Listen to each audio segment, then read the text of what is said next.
Hey my good friends, Sam Haymart for Test Driven TV. Today we're looking at the 2018 Volkswagen GTI. Now they've made some changes this year which make it different from the 2017 model in some pretty key areas.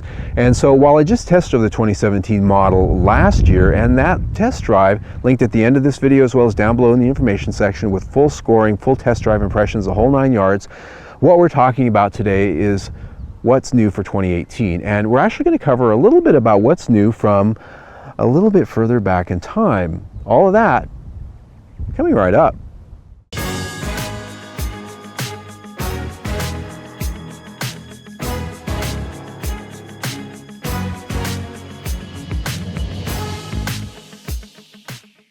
Today we're at the South Mountain Park in Phoenix, Arizona, and this is a place that a lot of people who live here in town come to go hiking. They drive to the top of the mountain to go to the lookouts and see the beautiful views of downtown Phoenix. But for me, this is a very special place as well.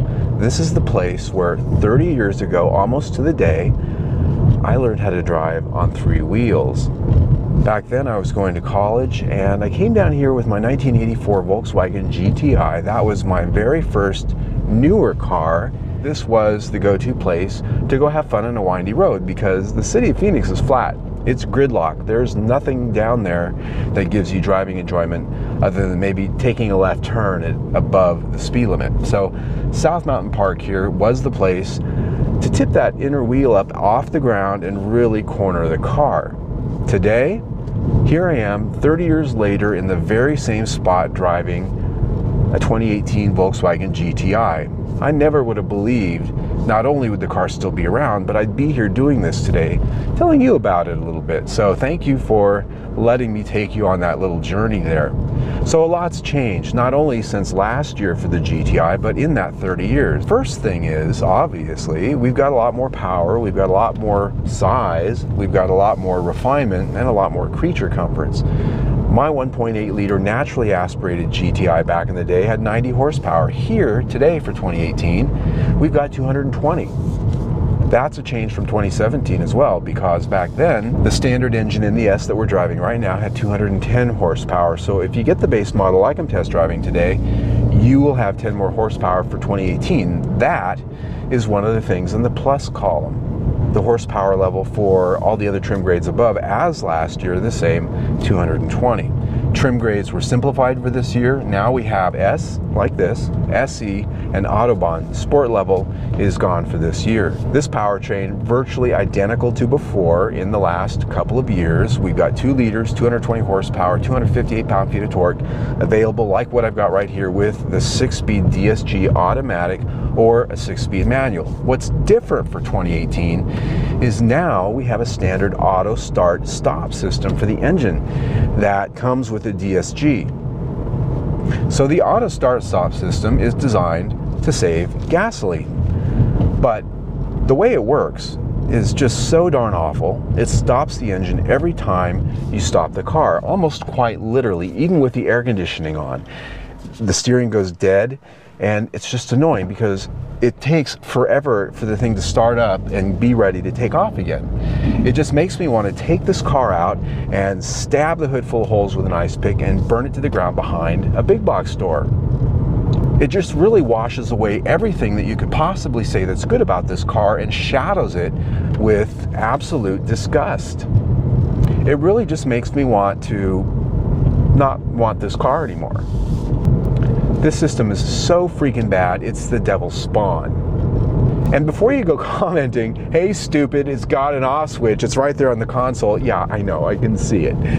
The problem is the off switch here has its own auto start system. Every time you turn the car off and turn it back on, it's on again. You can turn it off all day long, you can keep turning it off, but it's not gonna stay there. This defaults to on every time you start the car, which is annoying. It just makes me want to go drive it off a cliff and watch it die. The point of the whole damn thing is to save fuel. But ironically, if you look at the EPA fuel economy numbers for the 2018 and the 2017 GTI as equipped with the DSG, they are identical. This is rated at 24 city, 32 highway, 27 combined. Just like last year without the system. So, there's that.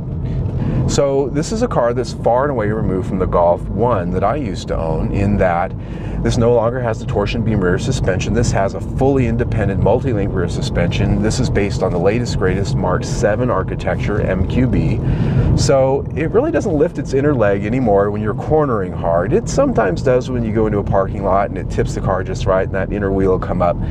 But it's not like the old days when you could corner on 3 wheels, which is good because that can be scary sometimes when you go into a corner and you've only got 3 tires on the ground and you discover this thing called off-throttle oversteer. Yeah, that's kind of fun when you discover it the first couple of times. And I did up here. That's what I mean when I lovingly say I learned to drive on 3 wheels up here, because I'm still alive. There's that. But this does have a handling level and a precision level in its chassis that really still does separate it from so much that's out there. Hyundai, Kia, they've both really raised the bar on their cars that compete with this, and no auto start stop system, I'll point out there. But when it comes to the GTI, you got a level of handling that just, now that I don't have traffic in front of me, I can go for it. Whew. Still a little bit of off-throttle oversteer if you really throw it. But the thing is, folks, I'm in a state park here, unlike where I normally test cars, so I really can't, you know, go at it too much because they have park rangers here and the speed limit's like 7 miles an hour. I was in a state park back in the 80s. I don't want a ticket these days. Back then I didn't care because my parents would take care of it for me. Yes, I admit it. Hey, it's my truth. That gets us to what else is new here. The interior, they've made little changes in here. The appliques and some of the trims are a little bit different, cost cutting for 2018, and they've also changed the standard audio system for 2018. Now, what we've got here is an AM/FM radio. It lost satellite radio for 2018, and it lost the CD player for 2018. The good news is it has the App Connect system, so that you have Apple CarPlay, you have Android Auto functionality, and some of the other service-related things that require your bandwidth on your phone, I might add. But when it comes to the hardware of a satellite tuner and a CD player, gone for 2018 as the standard unit. Now, if you go into the higher end trim levels and you get the higher end audio systems, they've gone upstairs there. There's better systems available now, and I think most people will be very happy with what they see. But if you're getting the base model, you're actually losing out a little bit in the name of cost cutting. That's just the way it is. The rest of this interior is still just as wonderful as I've always known it to be. I love these Clark plaid seats.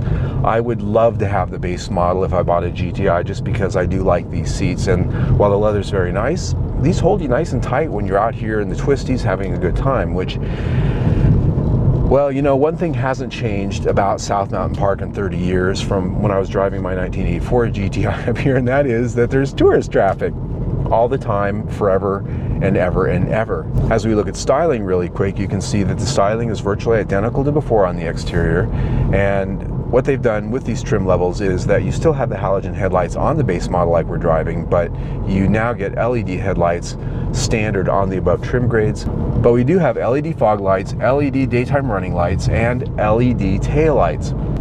And let me point out one thing while we're looking at the back of this car that really warmed my heart when I got it, and that's the fact that it's still the real deal. Real exhaust pipes, and that seems like a ridiculous thing to point out, but Volkswagen has been slowly but surely replacing all the exhaust tips on all of their cars with these fake plastic ornaments. Fake plastic ornaments, not even connected to an exhaust pipe.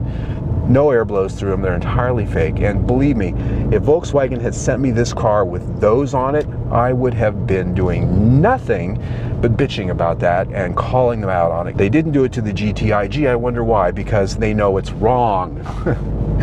They know that the enthusiasts would just have a cow over it, so they didn't. They did it on the regular Golf and a lot of other models, but for some reason they let this one slide on the whole fake exhaust pipe thing. Interesting, interesting. Anyway, I digress. So, here we are. We are now at the top of the mountain. And we're going to turn around here, and you're going to get to see this car in all of its glory with the TV towers behind me that really don't do a lot anymore because everyone's on cable and Netflix. Okay, all right. So it's time to recap here. What have we got? Well, let's talk about the good stuff first. We have genuine exhaust pipes at the back, so I don't have to kill it, even though I want to because of the engine auto start stop system here. We have a little bit of decontenting on the interior, at least here on the base model, especially with that audio system. We lost satellite radio, we lost CD player, but if you spend up into the higher trim grades, you get some of those things back. This powertrain, you know, this really is a deal killer for me. This engine with this transmission and that auto start stop system, which kills any kind of driving enjoyment and actually makes this car just impossible for Sam to live with. That's a deal killer. It comes off my I'd buy it list, no longer on it. Sorry to say that. GTI, always been on my I'd buy it list, no more, at least not with this transmission. If you get the manual, good news is this system's not there. I might still buy it. I might have to get over the resentments, do some therapy or something like that just to be able to do it. But outside of that, this is still every bit the wonderful car it's always been. It's just sad that they had to, you know, do what they've done. Sad. So if you want to see a full review of this car, how it handles, how it really performs, hear what it sounds like, see what it looks like going around curves fast, click right there. That's our 2017 GTI test drive, exactly like this except some of the things we talked about today. And if you really enjoyed everything here, you can click right there and subscribe to my YouTube channel, because I'll tell you something, I'll always tell you what I think, and that's obvious by now. Enjoy.